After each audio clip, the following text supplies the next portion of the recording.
Sat in that courtroom with my hands folded in my lap, completely still, while my brother's lawyer described me as a woman on the edge of a breakdown. Unstable. Delusional. A danger to herself and possibly others. My mother was crying in the second row. My father had his arm around her. My brother, I'll call him Nolan, was leaning forward slightly, watching the judge with the kind of practiced calm you develop when you've been performing your whole life. And I just sat there, quiet, because I already knew how this was going to end. But I'm getting ahead of myself. My grandmother's name was Elaine, and she was the kind of woman who kept a vegetable garden in the backyard of her Oakville home until she was 78 years old. She made her own jam. She drove herself to her own doctor's appointments. She had a CD collection that went from Joni Mitchell to Celine Dion, and she refused to apologize for any of it.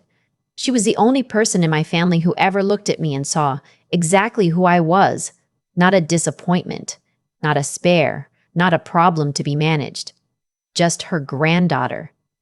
Her Sophie.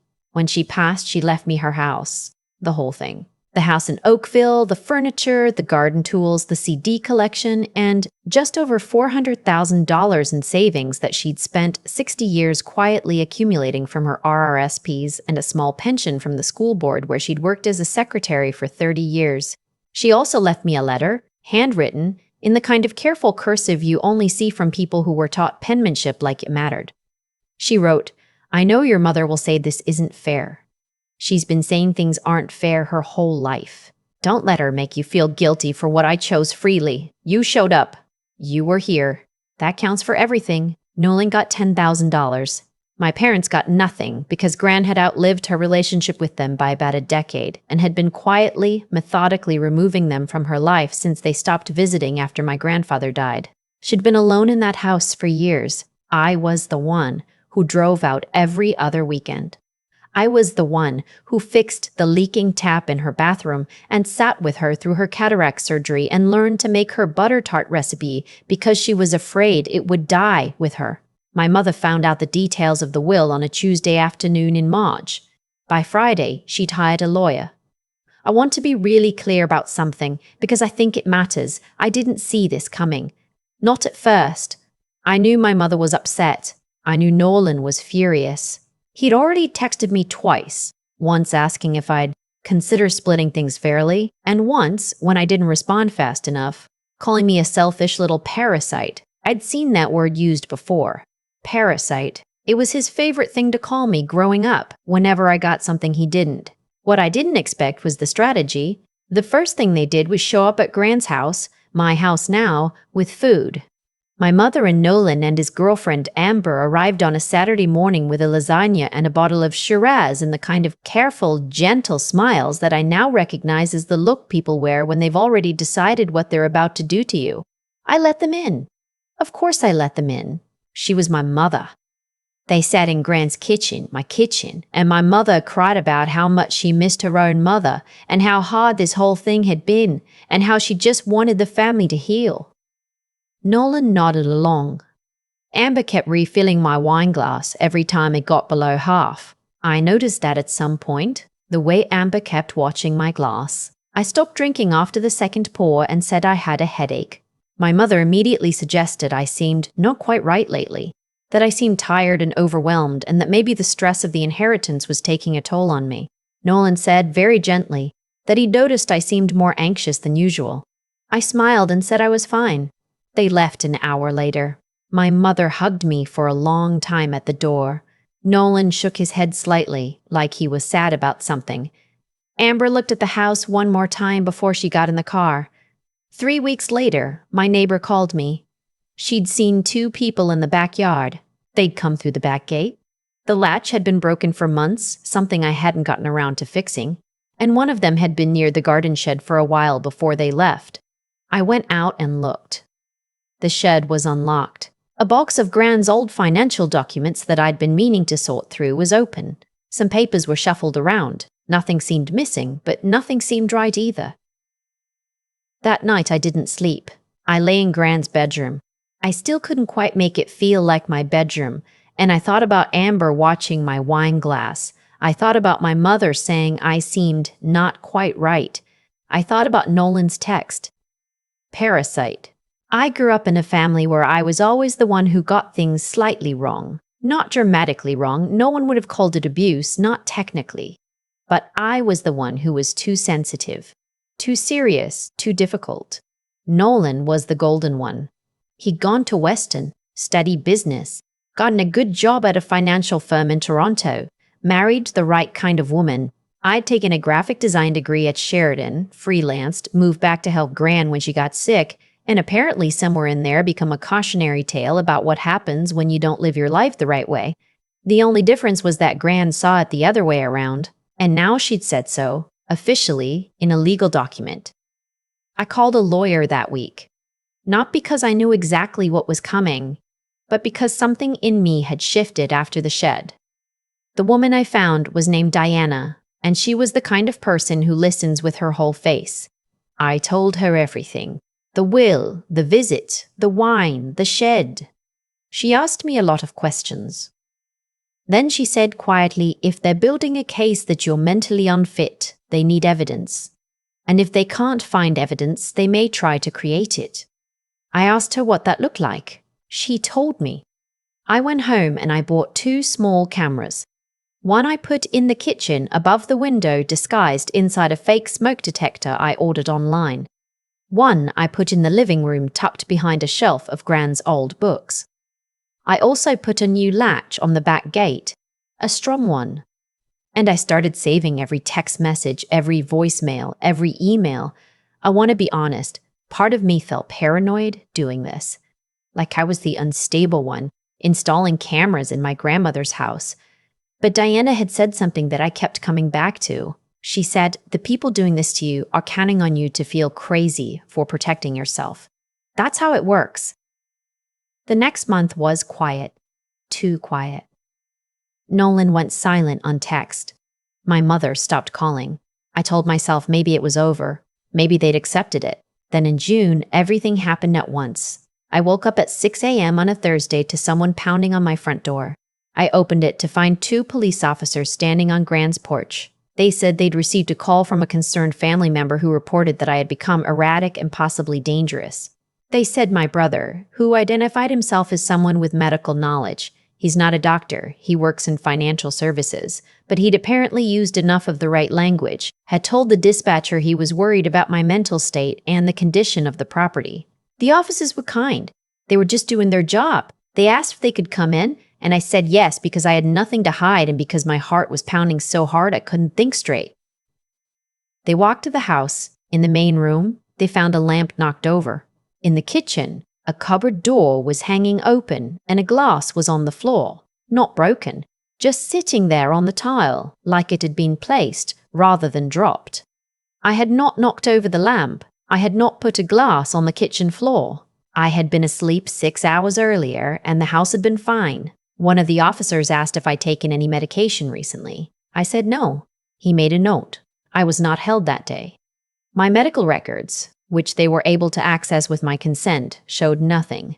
No history of mental illness, no prescriptions, no prior incidents. I was released from the conversation, if you can call it that, shaken and standing alone in Grant's kitchen, looking at a glass that someone else had put on my floor. I called Diana before I even made coffee. She told me to look at the cameras. The footage from 4017 a.m. showed Nolan coming through the front door with a key I had never given him. He must have taken it or had it copied at some point. Maybe during the Saturday lasagna visit, maybe the backgate visit. He moved through the house in about 4 minutes, knocked over the lamp, placed the glass on the kitchen floor, and left. 4 minutes. That's how long it took him to try to have his sister committed. Diana watched the footage with me that afternoon. She was very still when it was done. Then she said, "This changes everything." The court hearing had already been scheduled.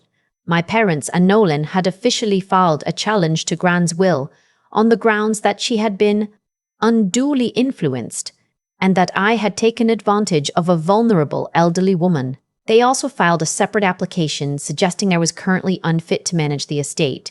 Both hearings had been combined into one date in September. Diana started building the case. She pulled Gran's medical records. Gran had been assessed multiple times in her last 2 years, completely standard given her age.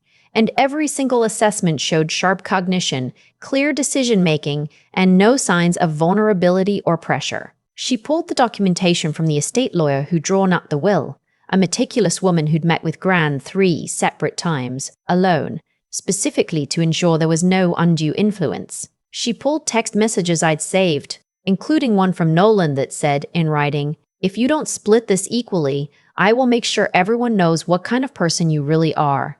And she had the footage. She also had something I hadn't even thought of. Gran, it turned out, had anticipated all of this. The estate lawyer told Diana that Gran had specifically asked in their final meeting to record a short video statement. On camera, alone, in the lawyer's office, my grandmother had looked directly at the lens and said she was of sound mind, that she had made her decision freely, that she was aware her son and daughter-in-law might contest it, and that she wanted the record to show she had considered that possibility and proceeded anyway. She said, "I raised a son who learned that wanting something was the same as deserving it. I'm sorry for that. I tried to correct it. But Sophie was here. She chose to be here. She chose to be here. And that is worth more than any claim made from a distance."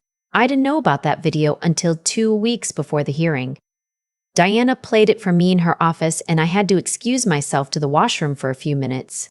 The hearing was on a Wednesday in September, and it was a gray day, the kind of flat gray that settles over southern Ontario in the fall like a lid coming down. I wore a blazer my grandmother had helped me pick out years ago, dark navy, and I sat at the table with Diana, and I kept my hands very still in my lap. My brother sat across the room with his lawyer, a man in an expensive suit who spoke in the careful, confident way of someone who charged by the hour and wanted you to feel every minute of it. My parents sat behind them. My mother had on a black coat. My father looked straight ahead. Nolan had the same expression he'd always had when he thought he was winning something, relaxed, almost bored. The opposing lawyer went through it methodically. He described me as someone who had isolated an elderly woman from her family. He suggested Gran's decision-making had been compromised by loneliness and emotional manipulation. He described my behavior in the months since her death as concerning and cited the police visit in June as evidence of instability. He was good at his job. I'll give him that. Then Diana stood up. She submitted Gran's medical assessments. She submitted the estate lawyer's documentation, including the 3 separate meetings. She submitted a signed affidavit from Gran's family doctor, who had treated her for 11 years and would swear to her cognitive clarity. She submitted my saved text messages, including Nolan's threat. Then she asked the judge if she could play 2 pieces of video evidence.